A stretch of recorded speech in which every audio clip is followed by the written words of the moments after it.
Welcome to CTV News, Your Canada. It's Wednesday, September 10th.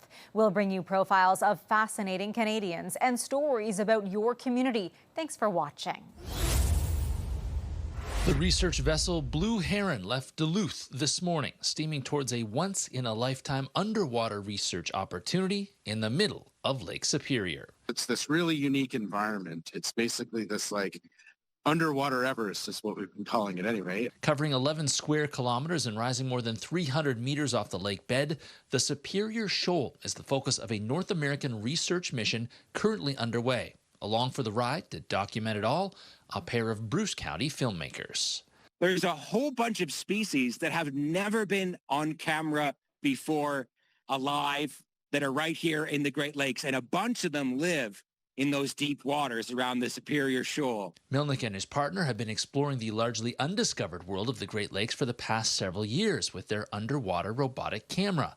2 years ago, while shooting a documentary about invasive mussels, they discovered the 1895 shipwreck, the Africa, in Lake Huron. We've all seen amazing footage of oceans and sharks and whales, but for the 40 million of us or so who live on the shores of the Great Lakes, there's a whole underwater world out there that we've barely seen. The 9-day mission will focus on what role the Superior Shoal plays in the extensive Great Lakes ecosystem. We've been doing a lot of work to try and understand how these things work and the role that it plays in supporting the broader large lake ecosystem. And in Lake Superior, it seems to be really important to these hotspots of high productivity for fish and other organisms. Durbert and Melnick will be taking viewers along for the ride, hosting a live stream this Sunday of the undiscovered underwater world. So those are big underwater mountains in the ocean, and they collect life. They're hot spots of biodiversity. And we think that that might also happen in fresh water, but nobody's ever looked at it before. So that's why we're heading out to the Superior Shoal, the biggest one in the world, to check that out.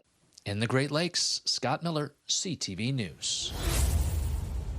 I don't want to ask for them both about it, but the fact is, we have to have it. Jason Comtong knows how hard it is for cancer patients to admit they need help.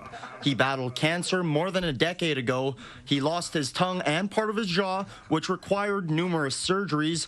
Now, he's helping others going through it. A lot of it is that emotional pride that we have, but as a man, I do not want to have to ask for help. But when you have cancer, you have to ask for help. Comtong created the Endless Spirit Foundation. He says cancer patients and survivors need physical and mental support. His foundation provides assistance in their day-to-day lives and gives them a place to share personal stories and ask questions. It affects your whole life. And so Endless Spirit Foundation wants to help outside of that medical realm in any way that we can. Comtong says battling cancer is expensive. Between treatments and loss of income, some could be facing costs in the tens of thousands of dollars. His foundation hands out these cards, which people can show at participating businesses to get a discount. A lot of little bits of help comes into a lot of help. The Canadian Cancer Society says about 45% of Canadians will be diagnosed with cancer, a major reason why Comtong is expanding his foundation to cities across the country, offering support beyond Red Deer's borders. Evan Kenny, CTV News. Today we're going to be killing everybody. These actors have roles to die for. They've all signed up as movie murder victims in an attempt to break the Guinness World Record for highest slasher death count in a feature film. Kill 27, take 2. Until There Is One follows a group of people trying to survive a serial killer for the chance to win $1 million. It's written and directed by a Calgary actor. We were curious, what's the Guinness Book of World Records for the most kills in a slasher movie? And we found that it was 155, and we're like, we can beat that. And funny enough, we're probably going to, by the time we're done, be at around 2,000 kills. He's worked around the world on productions, but chose Calgary for this film. There was an open casting call for the crowd-funded film, which stars some prominent horror actors. I've played some famous killers like Jason Voorhees. Yes, and I know how to kill, and I know the movements and the stunts. He's in a bunch of movies that I'm obsessed with, so it was really cool to meet him in person and just see how humble he is. This Calgarian's day job helped her prepare for her on-screen debut. I'm a root canal specialist, so I see patients in pain all day long, and I do a lot of surgery, so I deal with blood and, just the gore more of things. Many other fans also jumped at the chance to be scared. And not just be killed by their favorite celebrity, but they're also part of breaking the Guinness Book of World Record. And so it's a little bit like cinematic history. Most of the victims don't even know how they'll go. But I can do a good scream, so I'm ready.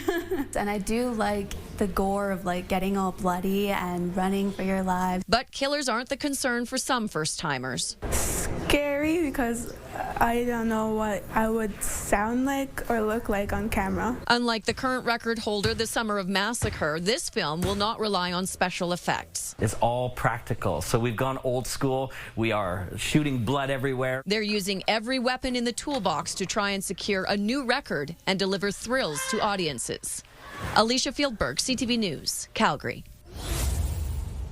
Action, adventure, comedy, horror, and more. From small indie films to big-time blockbusters, Bay Street Video has it all. We've got 40,000 titles to rent at a given point. We just did our inventory, so I know for sure that we're between 10 and 11,000 titles for sale. A staple in Toronto for 32 years, they have nearly every film from every genre dating anywhere from the late 1800s up to current blockbusters. This is A New Leaf, which is one of the funniest movies ever made. It's directed by Elaine May, who was one of the first women to break into Hollywood. We want to make sure that, we're curated by people for people. In their ongoing celebration of cinema, every few months, Bay Street Video has a theme and lets you rent 2 movies for free. And in September, the talk of the town is TIFF. We've done like movies shot in Toronto, good like best soundtracks, quotable movies, and right now we're doing TIFF world premieres, so films that had their world premiere at TIFF. Creating a sense of community for both those finding their first favorite flick to the seasoned cinephile. You come here partly for the experience of knowing that everybody here is sort of simpatico with your movie love and your movie obsession. Celebrating cinema, Bay Street Video is an archive full of classics and maybe your next favorite film. Jessica Smith, CTV News.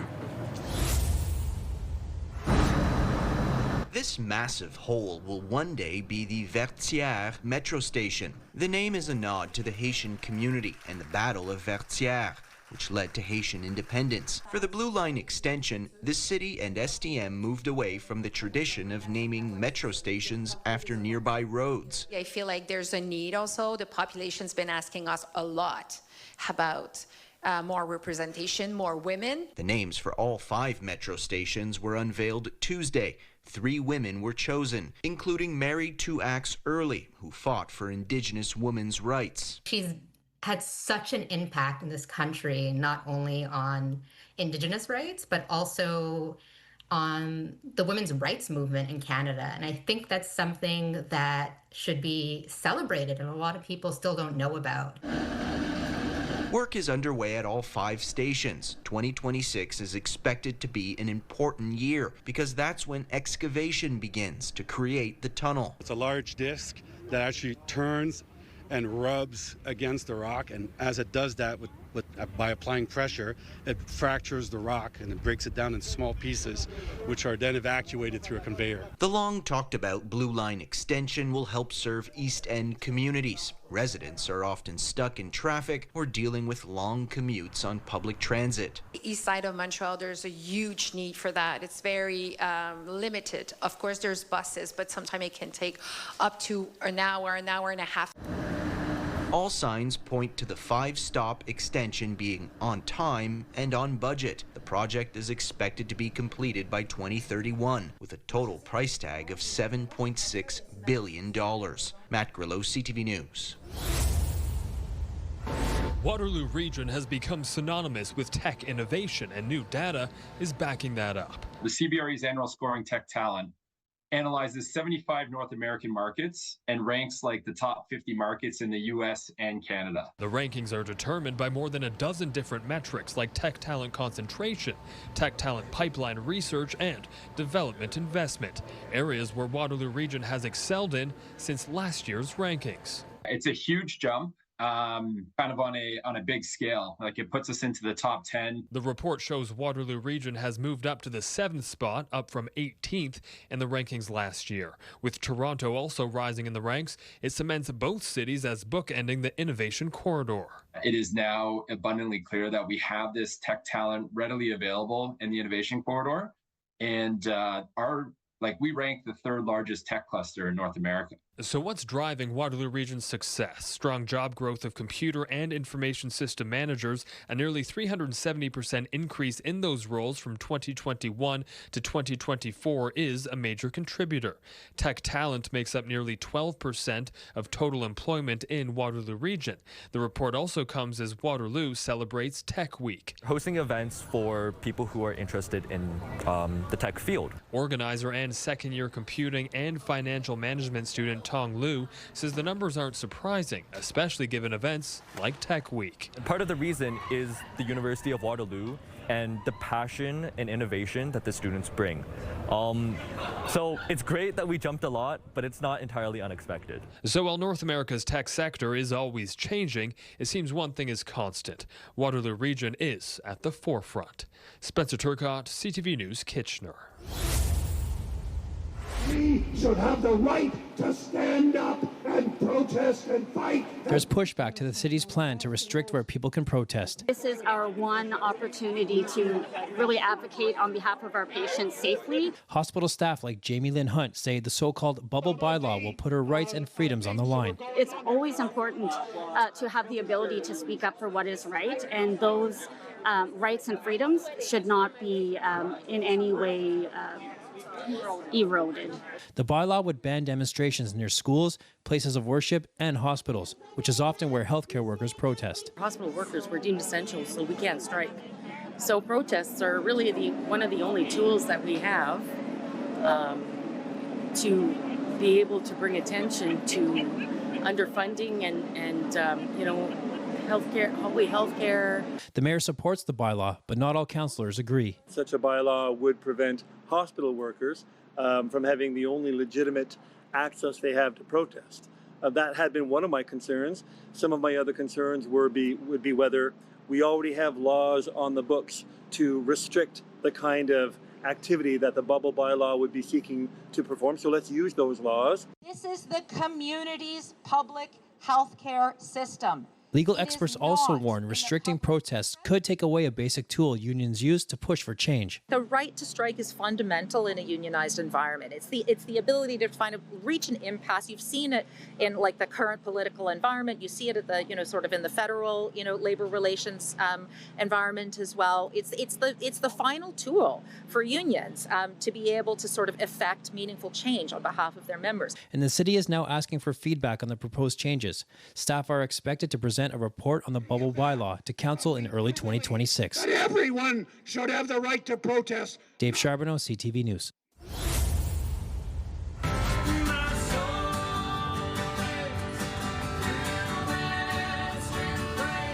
Cameron Nickerson is up for Innovative Campaign of the Year at the Canadian Country Music Awards. I was very surprised. I didn't know we had put in for this, so yeah, it was a pleasant surprise. 6 years ago, he embarked on a cross-country journey through Via Rail's artist program, an experience that inspired Wheels of Steel.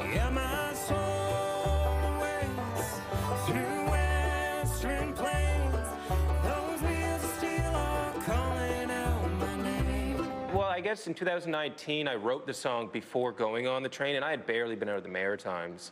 And I went by myself, so I was nervous. It was just kind of about the pre-jitters of kind of leaving and western bound. When the program resumed after the pandemic, Nickerson and his team saw an opportunity to turn the train trip into a creative marketing campaign. So we did the trip, and the whole way along the trip, we were kind of like filming content and sneaking little bits in about this song.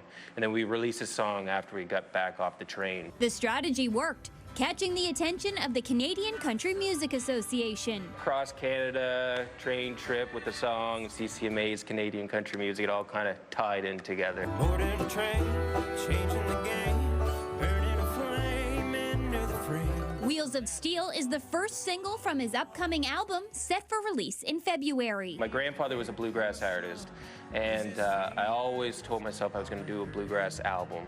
It just, something about last year felt right to do it. Yeah, but I've been up for days now, John Prine. Can you bring me down? It also includes a heartfelt tribute to John Prine. John Prine was always kind of able to bring me back to baseline when I was going through some stuff. So that day he passed, I was as well going through some stuff, and just put him on, and he kind of just brought me down to base level like he usually does, and I kind of just wrote the little tune about that. Wish I could stay in this imaginary kitchen.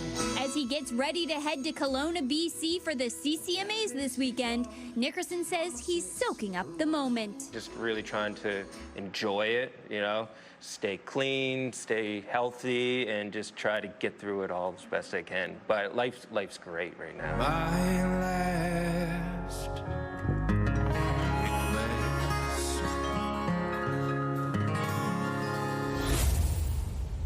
A team of Saskatchewan researchers are set to begin a new VR initiative with the goal of helping Indigenous youth living in remote northern communities. One of the questions was, do you feel VR technology could play a role in enhancing your wellness? And 98% of our respondents said that they would be willing to engage in that or give it a try. So just a way to really connect with youth, connect them with one another, overcome some of those geographical barriers.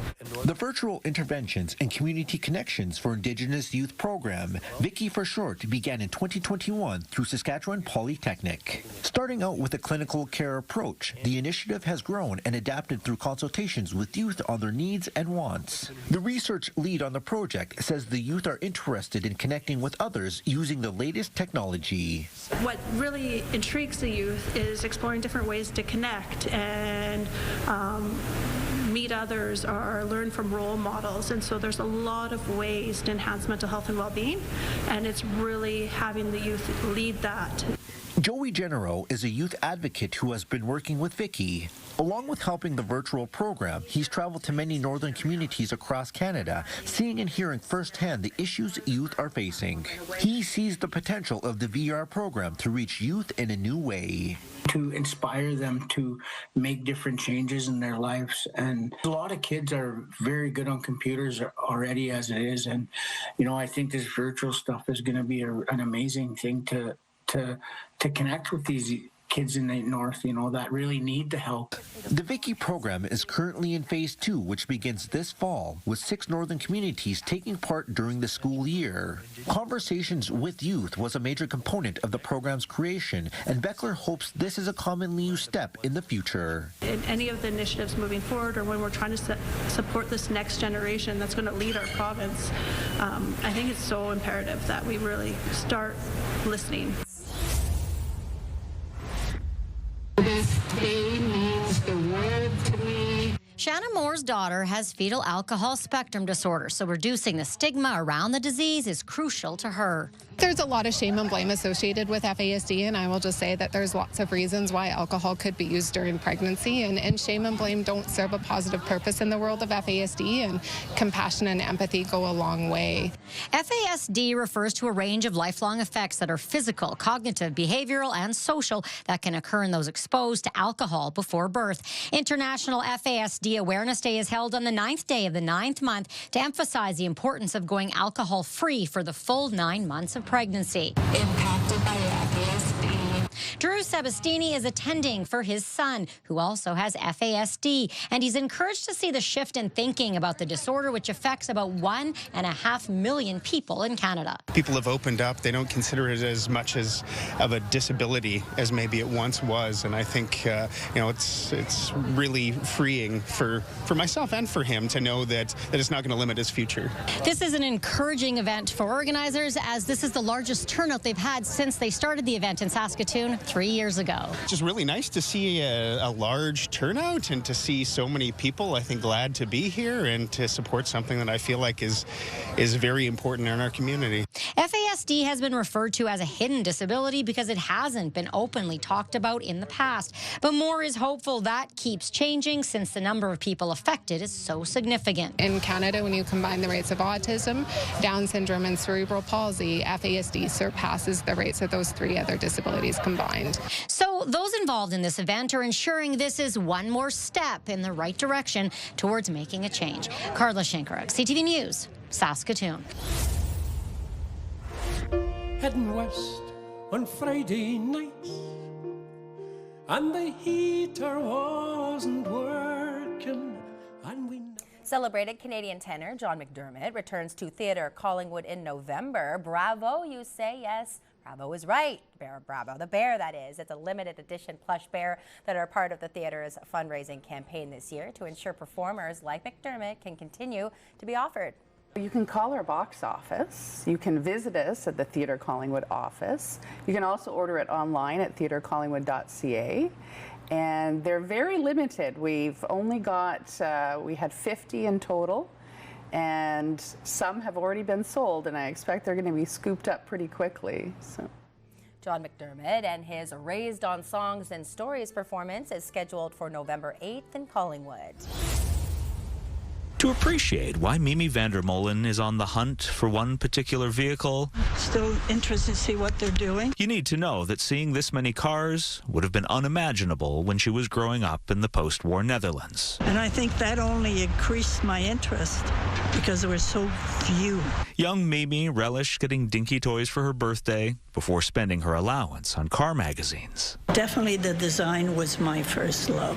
After moving to Canada, Mimi studied industrial design in college, the only woman in a class of 28 men, before becoming one of the first female automotive designers at Ford. The first thing one of the designers said, okay, you're the woman, go and get the coffee and the donuts. And I looked at him and said, no. Mimi says she encountered two camps of men, guys who resented her and dads who appreciated the potential of her. Who thought this was just so neat. Maybe their kids or girls could do something like this. And what Mimi ended up doing was working harder than her colleagues and earning the respect of her team before rising up the ranks to design a new car that was a $4 billion bet for the company. But a lot of people were very nervous. Critics wanted it to be more conventionally square, but Mimi and her team fought to keep their softer look, and the execs ended up agreeing. It was exciting to be there.